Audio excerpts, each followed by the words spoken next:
இலங்கை மற்றும் ஆஸ்திரேலிய அணிகளுக்கு இடையிலான முதலாவது சர்வதேச ஒருநாள் கிரிக்கெட் போட்டி இன்றைய தினம் கொழும்பு ஆர் பிரேமதாச மைதானத்திலே பகல் போட்டியாக நடைபெற்றது. முதலாவது போட்டியிலே இலங்கை அணிக்கு அபார வெற்றி கிடைத்திருக்கின்றது. நாணய சுழற்சியில் வெற்றி பெற்ற இலங்கை அணி முதலில் துடுப்பாட்டத்தை தீர்மானித்தது. அந்த வகையிலே நிர்ணயிக்கப்பட்ட 50 ஓவர்கள் நிறைவடைவதற்கு முன்னாலே இலங்கை அணி 214 ஓட்டங்களை மாத்திரம் பெற்று சகல விக்கெட்டுகளையும் இழந்திருந்தது. இலங்கை அணி சார்பாக அணித்தலைவர் சரித் அசலங்க மாத்திரமே சிறப்பான முறையிலே துடுப்பெடுத்து ஆடியிருந்தார். 127 பந்துகளை மாத்திரம் எதிர்கொண்ட அணித்தலைவர் சரித் அசலங்க 127 ஓட்டங்களை பெற்றுக் கொடுத்தார். அவரை தவிர துனித் வெல்லாலகே 30 ஓட்டங்களை பெற்றுக் கொடுத்திருந்தார். ஏனைய வீரர்கள் சரியான முறையிலே பிரகாசிக்கவில்லை. பந்துவீச்சை பொறுத்தவரையிலே ஆஸ்திரேலிய அணியின் வேக பந்து வீச்சாளர் ஷான் எபர்ட் 3 விக்கெட்டுகளை கைப்பற்றிக் கொண்டார்.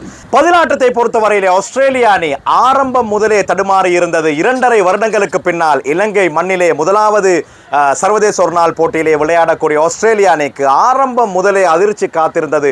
இலங்கை அணியின் வேக பந்து வீச்சாளர் அசித்த பெர்னாண்டோ அபாரமாக பந்து வீசியிருந்தார். ஆரம்பம் முதலே பாரிய அழுத்தங்களை கொடுத்திருந்தார். அசித்த பெர்னாண்டோவின் வேகத்துக்கு ஈடு கொடுக்க முடியாத ஆஸ்திரேலிய அணியின் ஆரம்ப துடுப்பாட்ட வீரர்கள் விரைவாக அரங்கம் திரும்பினர். ஆஸ்திரேலிய அணியை பொறுத்தவரையிலே ஸ்டீவ் ஸ்மித்தாக இருக்கட்டும், லபுஷானாக இருக்கட்டும், கெரேயாக இருக்கட்டும், அனுபவ வீரர்கள் சரியான முறையிலே பிரகாசிக்கவில்லை. கெரே 41 ஓட்டங்களை மாத்திரமே பெற்றுக் கொடுத்தார். ஹார்டி 32 ஓட்டங்களை பெற்றுக் கொடுத்தார். ஏனைய வீரர்கள் சரியான முறையிலே பிரகாசிக்கவில்லை.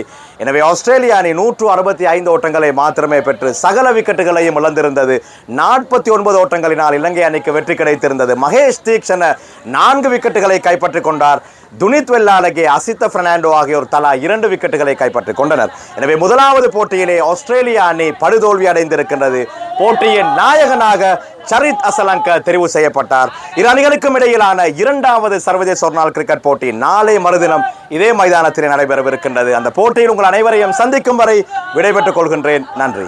வீடியோக்களை மிஸ் பண்ணாமல் பார்க்க இன்றே ஷார்ட் நியூஸ் யூடியூப் சேனலை சப்ஸ்கிரைப் பண்ணுங்கள்.